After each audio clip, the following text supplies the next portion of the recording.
Good morning, Power Boosters. Welcome back to the channel. My name's Kevin. Kevin! Thanks everyone for watching my videos so far, commenting, liking, and subscribing. Please, if you have not subscribed or liked yet, take a second to do that. They're right below the video and it doesn't cost you anything, and it would help me out a lot because I'm trying to reach 1,000 subscribers before the end of 2022. It's a dumb personal goal that I set for myself. I wrote it down on a chalkboard. Would you like to try writing some words in cursive on the blackboard today? And maybe it'll come to fruition this year. But if not, I do appreciate all of those of you who have been commenting, liking, and subscribing. Now on to this week's video. So as you know, I own a Ford F-150 Powerboost 2022 Lariat.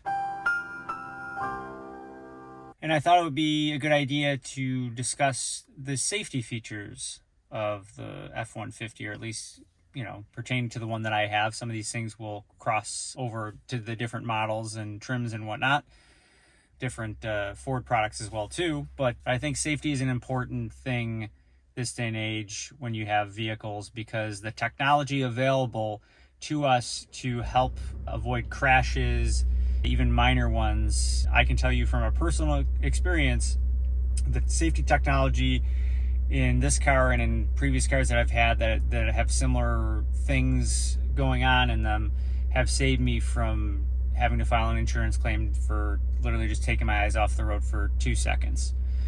I work out of my car. I drive all the time, so obviously the more that you drive, the higher percentage that you're gonna expose yourself to the potential for an accident. So when things like fatigue or just like, you know, being dumb and looking at your phone when you shouldn't be, there's these technologies available to help avoid our dumb human brains from getting into an accident. So I'm not going to really discuss the safety technology in terms of like, yes, this car has airbags. It has the side curtain airbags, which yes, is a very important safety thing. It's been in cars for many, many years. I'm not necessarily going to talk about the latch system in the back, that you can see it right back there, that if you had a family, I don't have kids, thank God. I'll turn this damn bus around. That'll end your precious little field trip. Stuff like that's important, to be able to put your child's seat in the back. We're not going to talk about that necessarily in this video, but we are going to talk about some other technology features that I personally use almost on a daily basis that help me drive the truck and help me stay safe on the road as I drive it for work. So number one, I'll try and put in some video here of the outside of the truck and to tell you what I'm talking about. So the parking sensors, I think the parking sensors are great, and they help you when you're getting into, you know, a parking space, if there's other cars nearby, if you're backing out of a driveway and you know, there's cars parked on the street. It helps you if you're getting close to one, you know, as you're coming out in the back there. So I use that quite frequently. And then of course, when you're looking at the camera, you can see the lines in the front of the back where which sensor is tripping, which helps you. There's a visual and auditory aid that help you keep from running into things. So that's very important.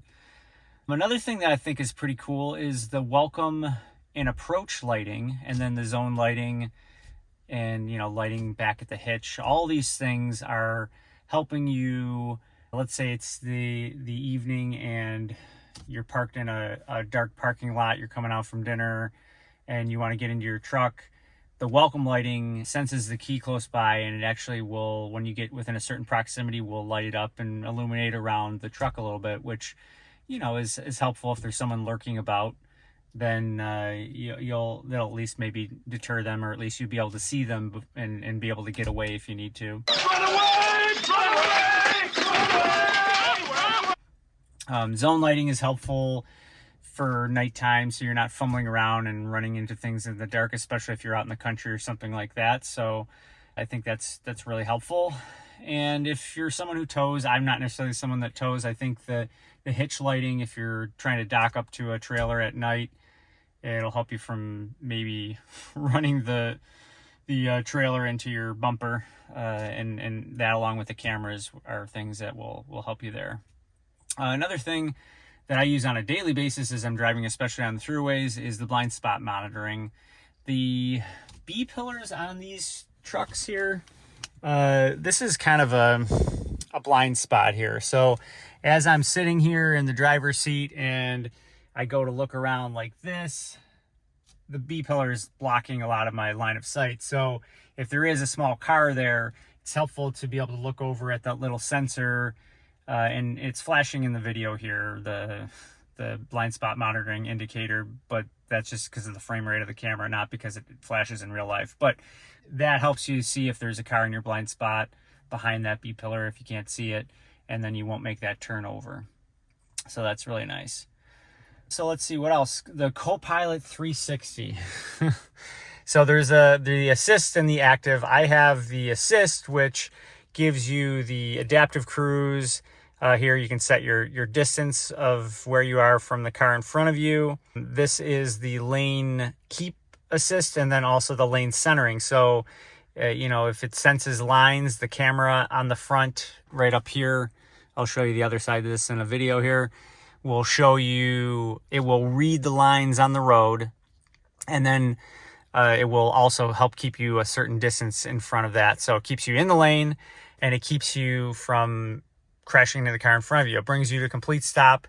If you're in rush hour traffic and it's stop and go, it's pretty stress-free. You keep your foot off the brake and the gas, and you just make sure you have one hand on the steering wheel, because it'll beep if you don't do that. It doesn't sense the weight of your hand on the steering wheel after a certain time.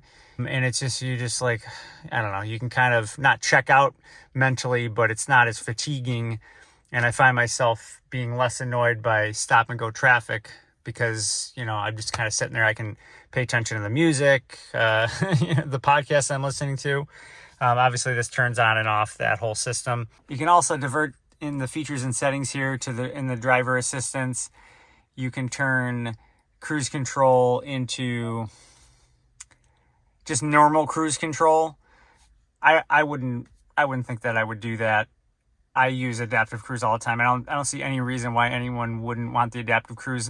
One of the annoyances with the adaptive cruise, I think, is maybe if you're following a car and it's going really slow and then you don't realize that it's, you know, slowing you down a whole bunch, and you realize like, oh man, I'm going 10 miles under the speed limit now and I wasn't paying attention. I guess I was going about 65 tops. 7 miles an hour.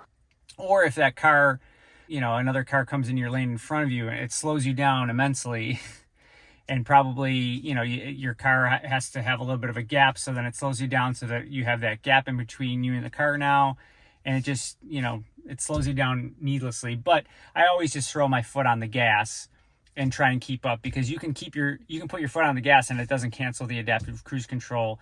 It just maybe helps you, you know, use a little bit of your brain and go, yeah, I can accelerate here, instead of the adaptive cruise slowly doing that for me and getting me back up to speed. You can kind of override it a little bit, and then once you take your foot off the gas, you're back and it's working as normal.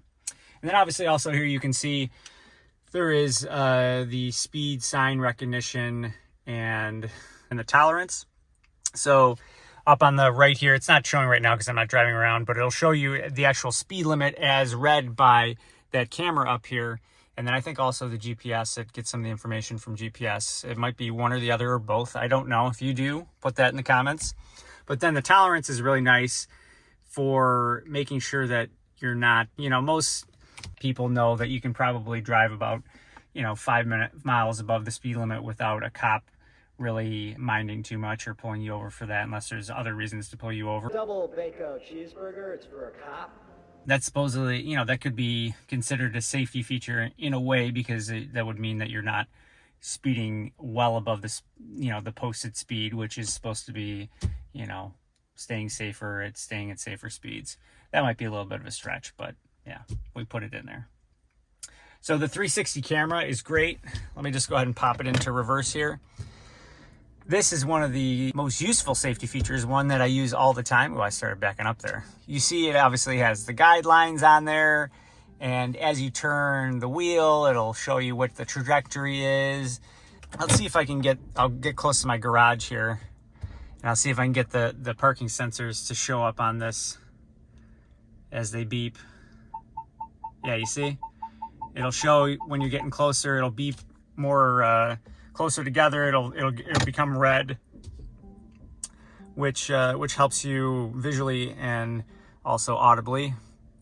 And then you'll hear that, I don't know if you can hear it on the camera now, as you're backing up, the little thing that everyone says they hate, but I don't really care. I don't mind. It's a safety feature. It beeps. It lets people know that you're backing up, especially if you're in all electric mode. The truck can be somewhat silent as it's moving over the ground.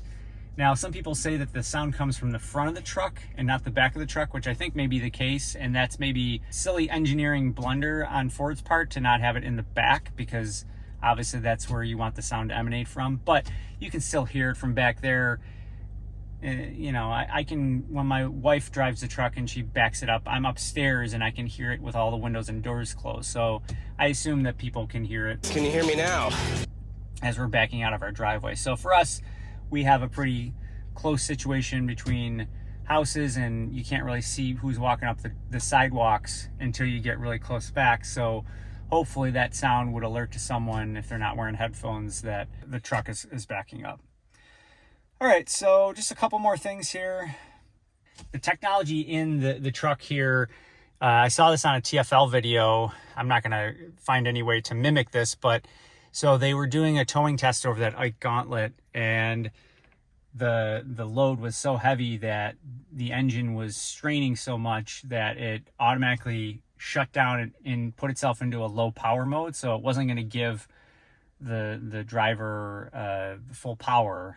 And that was so that the engine had a chance to cool down and not overheat. So that's a safety thing. Like, let's say you're driving the truck and, you know, like, rather than have it go completely, your engine completely blow up, it at least will let you go somewhere and get to safety, or wherever you would need to get to if you're stuck in the middle of a desert or something like that.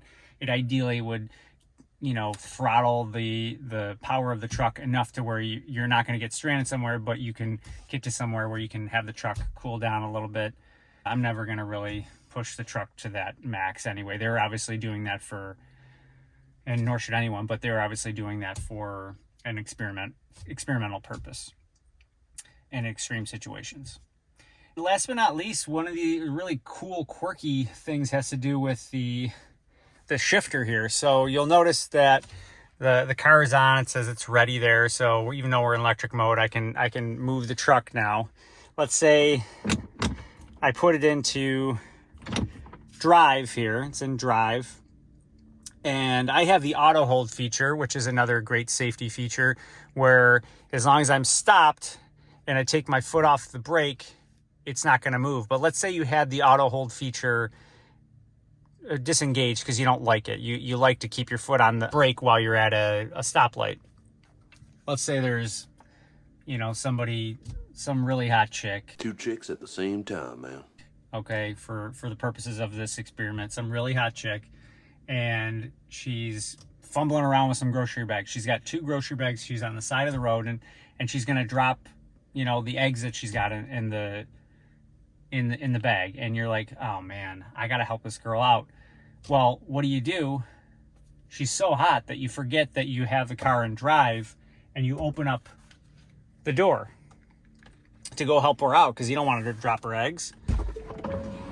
It automatically puts you into park, so that when you're helping this hot chick out, your truck doesn't drive away and totally embarrass you, and then you'll still have a chance. Now, I'm married. This hot chick is no one that I would pursue. For your wife or your girlfriend?